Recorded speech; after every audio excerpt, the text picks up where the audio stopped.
30 years, Orlando Pirates. It's been 30 years since Orlando Pirates last gained his star as the African champions. They get a chance to do it again this time around. But what a way to do it against the pyramids of Egypt. Great run. He pulls it back. Rasmus Højlund. Thunderous.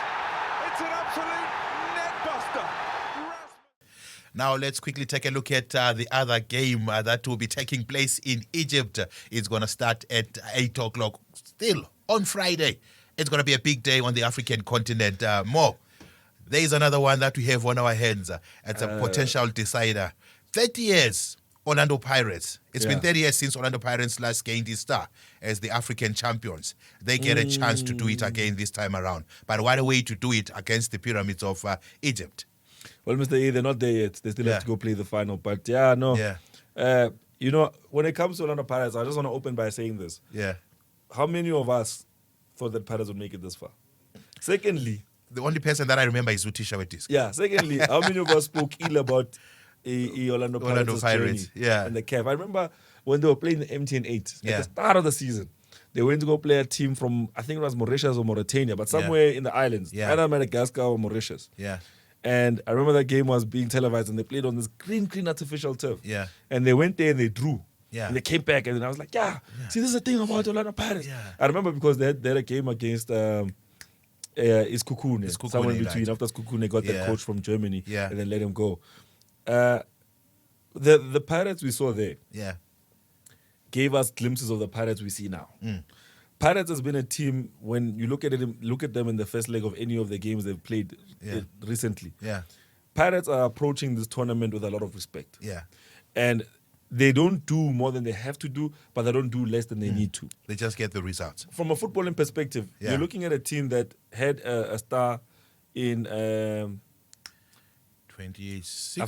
Not a star. I mean the star player. Before Mfokeng came around. There was Usaleng. Yeah. And even Usaleng, a lot of people spoke of it like it was a fluke. They were like, no, Usaleng is the reason why this team is winning. He's carrying the team. Yeah. Hey. And then Usaleng left. Yeah. Briefly. Yeah. We won't discuss his situation. Yeah. Then Mfokeng came into his shoes and he excelled. Yeah. And I remember Utisha, me and him always had this argument. If you go back to our round table, and I said to him, if the system is good, it doesn't matter who plays the position. The system will always be good.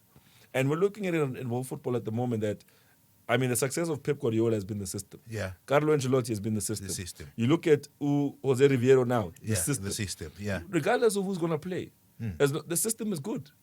And that's the thing about Orlando Pirates. They have a good balance in terms of what they're getting in terms of end product going forward, what they're getting in terms of end product going backwards as well.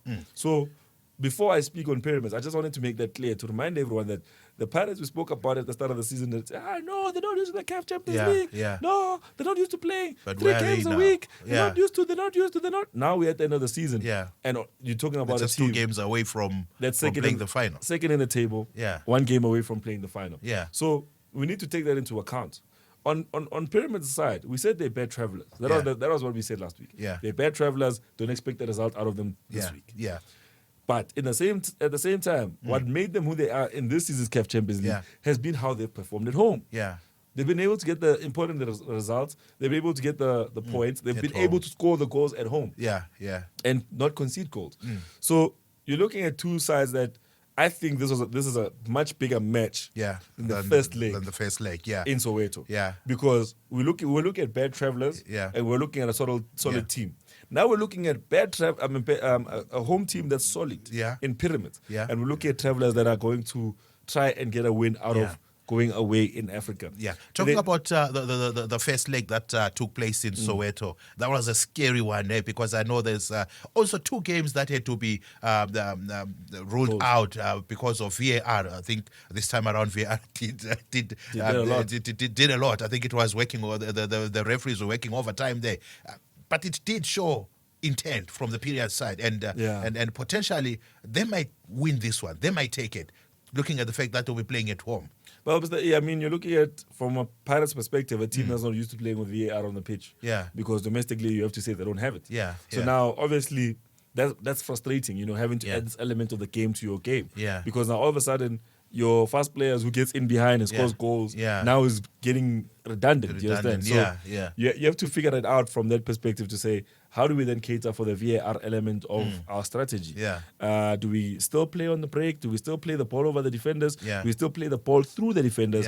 And what is the best remedy? Those crosses into the box. What is the best remedy, Mr. So I think from that perspective, Pirates, you know this thing about the Pirates and their recent results and people saying, no, man, the Pirates just need to focus on what's important. And what's important at the moment is just get the result away from home. They need to go in there. They need to play with, I think they might just start the game with Umabasa. Umabasa. As the teacher would say, Umabasa. Umabasa. Just start with Umabasa there. Let's say off hard. And hope that Umabasa's speed, or maybe, let me suggest something. Play Umasangwai up front. Play with a false 9. Okay, he becomes the false 9.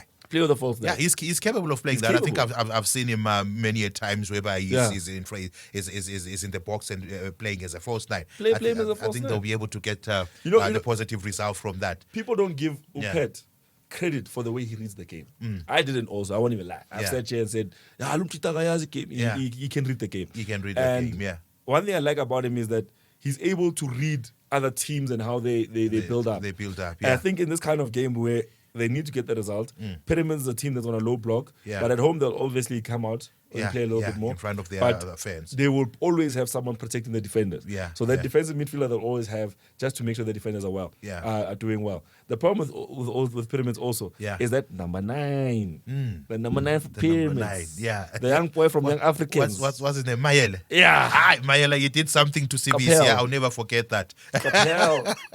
Kapel, Mr. E. You did him dirty, man. I noticed that. You say, so that is what makes this game so exciting, because, as you mentioned, that they have Umabasa. I mean, that is Orlando Pirates, is Umabasa. On the other side, in Pyramids, you didn't mention any player from the Egyptian lineup in the previous game that we spoke about. But now you're pinpointing Umayela because you know that is a very good player and he's full of potential. I think we saw him when he was playing in the first leg. Exactly, Mr. E. And that's why I'm saying to you that right now the most important thing would be maybe play Maswangai as a false 9. Take that number 9 that you want to play someone else into the midfield at a deeper position just to give yourself extra protection. And then just hope that the false 9 will be able to create chances for your wingers. I mean, they play a position-based football, and there's no reason why they should not be able to take advantage of, the creative juices of a false 9 in Patrick Maswangai, and then have Abu Mufokeng running out wide, push them into a narrower position, play through the middle. I think if you look at the possession stats, it was right in the middle, 56 to Pirates, 44 to E Pyramids. It's right in the middle. So now, if you put in an extra body into midfield, you're blocking them from playing the way they want to play, because they want to get the ball down to Umayele. That's all they want. Because they invested big in this player. It's paying dividends. They're top of the league. So if you were Usibisi right now, what would be going through your mind knowing that you're going to be facing Umayele again for the second time in as many weeks? Mr. E. But not to take anything away from Usibisi, I think he's tried and tested. We've seen him when playing for Bafana, and we saw him even last week. He did very well, I must admit. But hey, Umayele, icon. He's not the player we saw when they played Farabat. I mean, when they played Farabat, he managed to get 2 goals. He played 86 minutes. He didn't have a good performance. The next game, they trusted him a little bit more. Gave him the full 90. He didn't quite do much. No goals, no assists. He didn't actually. Could it be because he's the man to watch out? Because everybody's looking at each and every move in that. Exactly. In that pitch, he's currently the danger man at the moment. I mean, when you look at current form and the hype around him, but. What makes him so tricky is the way he moves. He moves so quickly. He's so smooth. He moves so quickly. And he reminds me of how Victor Moses. And when he's in form, he's quite dangerous. I mean, if you look at how he was against El Ittihad, El Gaish in the league, he was quite the player to basically keep an eye on. But injuries, as usual, are going to be the biggest problem for this player because a lot of players are trying to bring him down. A lot of players are trying to kick him. So he's going to find himself in the injury or the recovery room a lot. But his performance against Pirates last week was not too bad. But they'll have to keep an eye on him and try to slow him down. If not, shut him down completely. I mean, he's played, in terms of the forward pack, He's played quite a reasonable amount of games, but he's played 19 games where most of the guys around him have played 12 or 9. So it shows you that there's a heavy reliance around him. On him. And I think they're using him more as a target man than anything else. Yeah. They get the ball down to him. They know he has the skill to put the ball down and find other runners and players around him. Yeah. So you have to look at him as the man to shut down, especially up front. Shut that man down. Yeah. If you don't shut down Mihle, Yeah. you're going to have problems. Yeah, you're quite right there. Orlando Pirates will have to shut down Mihle, but at the same time, Pyramids will have to shut down Nkota and what's his name, Mofokeng at the same time. So it's going to be an evenly balanced game, so to speak. Yeah, it's going to be an evenly balanced game. I think with this one, there's going to be an early goal. Yeah. I don't know who's going to come from, but I think from this I have an idea. who do you think is going to come from? I don't know if my shoulders are too wide today, but yeah. Yeah, my shoulders. I think I'm feeling a little bit. They're feeling a little bit wider today. All right, no, I think that's where the early goal is going to come from. I understand. Do you understand? Yeah. It's going to be a very interesting one. Yeah, it's going to be a potentially thrilling encounter where there are two teams go head to head. That's the Pyramids, which is going to the Pyramids that will be the home side against Amapagania. They'll be playing away. Amapagania, how are they playing away? They are not that bad, right?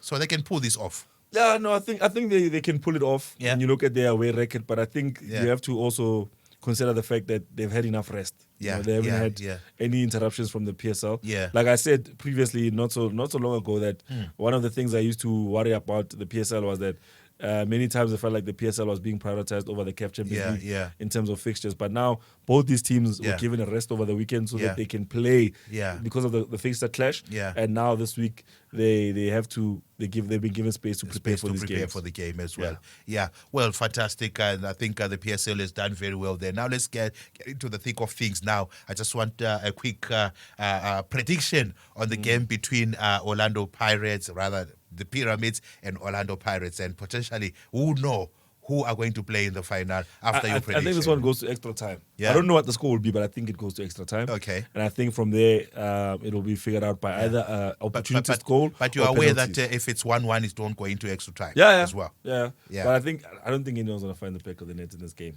Who? I don't think any one of these teams will find the back of the net in this game. I know they will. And it's going to come from an unlikely source. Are your shoulders still...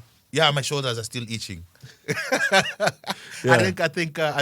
think it's going to come from an unlikely source, and one person who's been showing a little bit of hunger in terms of scoring, Makhetledi Makaula. Yeah, I think he's got it. He's got what it takes. And remember, he's in the midfield. Yeah. And chances are the Pyramids will not pay much attention to him. And then as a result of that, he might be able to have sight of the goal and score. You think the chemical engineering works that space is already sorted. I think the chemical engineer is working overtime for Orlando Pirates. I know he's going to make sure that his mixes are on point. Mr. E there. But with that being said, I just wanted to find out, what is the impact of chemical engineering in sport? Do you believe in that? I know back in the day when we used to play Ekasi, there used to be that malume by the corner there that you go to him, he will tell you, Mntwana, take this item and put it under your tongue or put it in your shoe and whatsoever. Yeah, I know. Would that work or not? Do you think chemical engineering is working at this particular moment in time, or rather in this particular age? I'll honestly say that I don't have the professional career to comment. Yeah. On chemical engineering. Yeah. Maybe if someone was here in this episode, would have told us, eh? He also would have said the same thing. I think, honestly speaking, you have to understand that chemical engineering is a big part of South African culture. Yeah. Whether you participate or you don't, whether you know, you understand. Yeah. So we have to give it. You have to understand that it's not a new thing. Yeah. It's a very old thing. Yeah. Even players who played in the 80s will tell you.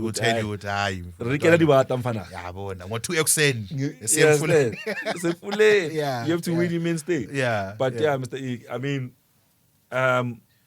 South Africans are reacting two different ways to it. Yeah.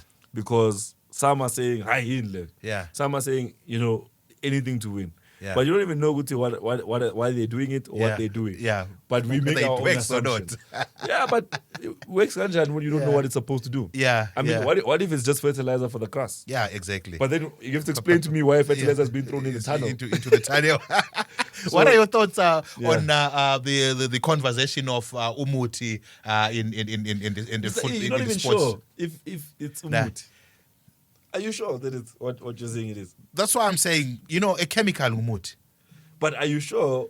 Umuthi is a chemical. What if it's wine? It's a chemical as well, sodium chloride. Yeah, or what if it's sodium chloride? Yeah, it's a chemical. What is sodium chloride going to do in football? We don't know. Maybe it's going to make the got other uses. What are your thoughts on the use of chemicals, as he's saying, and umuthi in football? Do you think that works or it doesn't work? Let us know in the comment section. Tell us your experience as well, if you are a former player or if you have witnessed something happening in the football space or in the sports space where umuthi was used and the results were positive. With that being said, can I have your predictions on this game? Oh, you told us your prediction. My prediction, I said it will go through beyond 90 minutes. Okay, let's take a quick recap then. We're starting off with the Mamelodi Sundowns game, whereby they will face Alakli, who's going through to the finals. I think Alakli will stay and Sundowns will go through to the finals. Okay, fantastic. The second game, Orlando Pirates facing the Pyramids. I think Orlando Pirates will stay and Pyramids will go through to the final. Okay, so your final is going to be Sundowns versus the Pyramids. Okay, yeah. I think the South African Giants, both of them, they've got a chance of going all the way to the finals. And we might see an all South African final. But now, here's my question. There was a guy in the comments who spoke about stadiums. Oh, yeah. And he said to me, hey, you guys don't even know that Pirates are playing Pyramids at Soccer City. At Soccer City. Now, with that game, and we're going to be playing at the old Peter Mokaba, the new Peter Mokaba, and Soccer City. Yeah. Or it's going to be Soccer City and Durban. Maybe Mbombela. Or maybe Cape Town. Yeah. Because if you pay attention, the chemical list doesn't work in Cape Town. Yeah, you'll never know. You'll never know. You'll only see the results. I think look at Pirates where they are right now. Since since the first time that I saw the chemical engineer, things have been happening. But also you have to ask yourself, Wuti, back to my statement about the stadiums. Yeah. I just wanted to answer that comment and say, it is South African football, my brother. No one is a tenant at a stadium. We're all crashing. Even Sundowns can find themselves playing in Cape Town. Yeah. But as the home side. Only Vets has got a stadium. Yeah, no, but they're no longer there. Yeah, so All right. Those were the predictions of the big and epic battles that are going to take place on Friday. The whole of the continent, that is Africa, is going to be at standstill from 6 o'clock up until 10 o'clock, waiting to know who's going through to the final. What are your predictions on that game, or games, so to speak, because there's going to be two of them? Let us know in the comment section. I know a lot of people, they are backing Mamelodi Sundowns to go all the way to the finals. But a fair share of them, they are saying Orlando Pirates will also do that. Let us know in the comment section. Thank you very much for tuning into this week's episode of the Diski Preview Show. Until next time.